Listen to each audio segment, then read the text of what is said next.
అమ్మా అమ్మా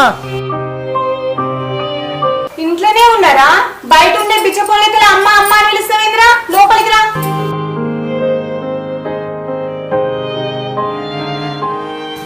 అమ్మా ఆ సోముడు బాబు మిత్తి పైసలు ఇమ్మంటే ఇస్తలేడే. అవునా కొడుక? ఇయ్యలేదా? మరి నువ్వేం బిగినవురా ఇంతసేపు? నేను పంపించిందే మిత్తి పైసలు అడగరమ్మన్నాయే.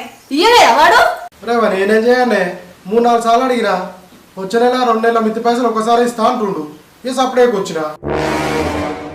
వచ్చిన అవరో సౌటం ఉండ కొడుక. తన్నైనా మిత్తి పైసలు వసూలు చేసుకొని రావాలి. ఇంత ఆస్తి ఊకనే సంపాదించిన అనరా? కష్టపడి మిత్తి పైసలు వసూలు చేసి ఇంత ఆస్తి సంపాదించిన నర్రా నడు. ఫస్ట్ అడగరా పో. అడగరా నువ్వు ఇంట్లో అడగలేట్టొద్దు. అరే ఇస్తాడంటే మళ్ళీ అడగరమంటే అయినా 2 నెలలు కరెక్ట్గా కట్టినగా. ఈ 1 నెలనే ఆపిండు. 2 నెలల మిత్తి పైసలు ఇస్తాడు. ఓహో అవునా కొడుక? ఆమెకే బుద్ధి చెప్తున్నావులే. వాడు బాగానే ఏం చేసుకొస్తున్నావు? మంచిగానే ఉన్నది. మన పైసలు నువ్వు కట్టరా? కట్టరా మరి అట్లా ఇస్తామంటరా? కట్టు. మిత్తి పైసలు అడగరమ్మంటే కథలు పడుతుండేమో. నడు అడగరా పోతాడు.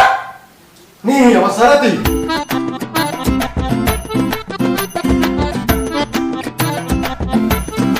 మళ్ళీ ఏడుకోతున్నావు?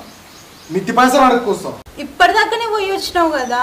పోతే వాడు ఇయ్యలేదు, మళ్ళా పోమంటుంది. పోతే ఇయ్యనాడు, మళ్ళీ పోతే ఇస్తాడా? ఏమో మళ్ళోసారి పోయేస్తా. పోకురా పోకు. నీ పెళ్ళం కొంగు పట్టుకునే ఉండు. నీ పెళ్ళం కదే కదా కావాల్సింది. ఉండు సపరేట్ ఈయన్నే.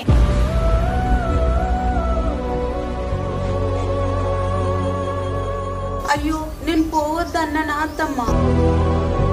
ఇంకా అనాలా మహాతల్లి? పోయేటోని ఇంకెన్నిసార్లు పోతామని అడగబడుతుంది. అబ్బా మీరు లొల్లి పెట్టుకోకురే, నేను పోయి అడుక్కొని వస్తాను కదా. మరి పోకి ఇన్నే ఉంటున్నావేంద్రా? గల్ ఇట్లాగి పెళ్ళంతో ముచ్చట్లు పెట్టబడుతుంది. వచ్చేది కాదు పోయేది కాదు. పోయి వెతివా.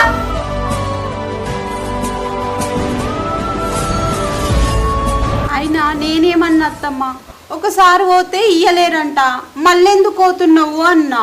అంటూ ఎందుకనో కుసోని తింటున్నావు కదా. గట్ల ఎండలకు పోయి కష్టం చేస్తేనేమో సుఖం ఏంది కష్టం అనేది అని తెలిసేదాయే.